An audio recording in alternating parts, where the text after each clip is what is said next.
परिवार को सुरक्षित रखना है, किसी भी मानसिकता को सुरक्षित रखना है, किसी के संयम को सुरक्षित रखना है, किसी के जीवन को सुरक्षित रखना है, किसी के संबंध को सुरक्षित रखना है, किसी के व्यवहार को सुरक्षित रखना है, सब में वो सूत्र लागू होता है बंधुओं। सूत्र में गुरुदेव ने क्या कहा आप देखिए। ग्रंथ को पढ़ने से पहले पहला सूत्र था, शीघ्र कसाय से बचो, तीव्र कसाय से बचो और दीर्घ कसाय से बचो। तब जाकर के तुमको ये ग्रंथ समझ पे आएगा।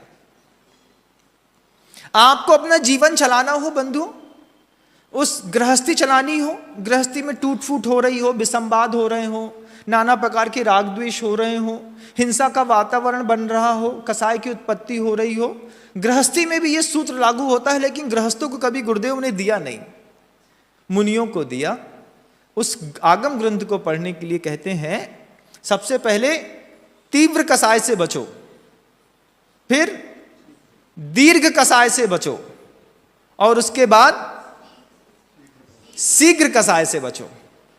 कसाय शब्द जब भी अपने मुख से अपन कभी भी सुनते हैं तो हमको सिर्फ एक चीज याद आती है, क्रोध। कसाय मतलब क्रोध, जबकि कसाय चार हैं और उसकी भी चार अलग अलग स्थितियां हैं। अप्रत्याख्यानावर्णी अलग है, प्रत्याख्यानावर्णी अलग है, अनंतानुबंधी अलग है, संजुलन अलग है। चार अलग अलग स्थितियों में वो ही चार कसाय हैं, क्रोध, मान, माया, लोभ। इन चार कसायों के बीच में एक साधक को अपना जीवन संभालना है और संभालते हुए उस ग्रंथ को पढ़ने का पुरुषार्थ करना है, तब जाकर के वो ग्रंथ किसी के जीवन का अंग बनेगा। शीघ्र कसाय से बचने के लिए सूत्र है, आगम को समझना हो या फिर जीवन संभालना हो बंधु, घर में रहना हो, आपस में भाई भाई में नहीं बनती, वहां भी सूत्र लगा लो, शीघ्र कसाय से बचो। सिर्फ क्रोध से नहीं, लोभ से भी बचो। और फिर वो शीघ्र कसाय अगर पैदा हो जाए तो फिर गुरुदेव कहते हैं कि तीव्र कसाय से बचो, अति तीव्र मात्रा में ना हो। क्रोध, मान, माया, लोभ, इससे आप भाग नहीं सकते। स्थिति ऐसी है कि क्रोध, मान, माया, लोभ अपने जीवन में पंखे जैसी है, उसको आप रेगुलेट तो कर सकते हैं लेकिन ऑफ नहीं कर सकते।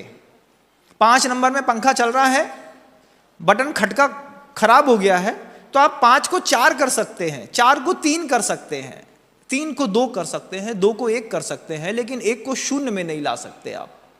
बिल्कुल धीमी स्पीड में लेकिन पंखा चलेगा पंचम काल में बंधुओं। क्रोध, मान, माया, लोभ का चलता है। गुरुदेव कहते हैं पंखा तो बंद मैं नहीं कर सकता, लेकिन तीव्रता से बचो, शीघ्रता से बचो और दीर्घता से बचो। अपने जीवन में इस सूत्र को आप भी आयाम देने का प्रयास करिए।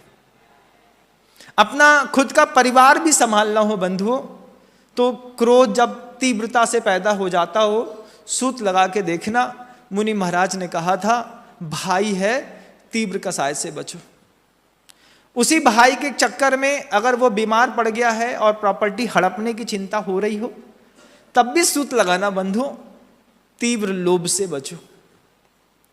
वो भाई कुछ कह दे और बुरा लग जाए, तीव्र मान से बचो। और उसी भाई के सामने नाना प्रकार के झूठ बोल करके अपने को सत्य साबित करने की स्थिति बनने लगे, तीव्र माया से बचो। तीव्र कसाय में क्रोध, मान, माया, लोभ हर व्यक्ति के जीवन में प्रत्येक पल में रंग दिखाते हैं। आपको भी अपने जीवन में जब भी विकास करना हो, अहम सामने आके खड़ा हो जाए, लोभ सामने आकर के खड़ा हो जाए, मायाचारी सामने आकर के खड़ा हो जाए, जीवन का ये सूत्र लगा लेना बंधुओं, वहीं से मार्ग अपने आप मिल जाएगा। रुका हुआ पानी का प्रवाह सड़ जाता है, फिर उसको बहने के लिए गति मिल जाएगी। कितना पवित्र सूत्र है।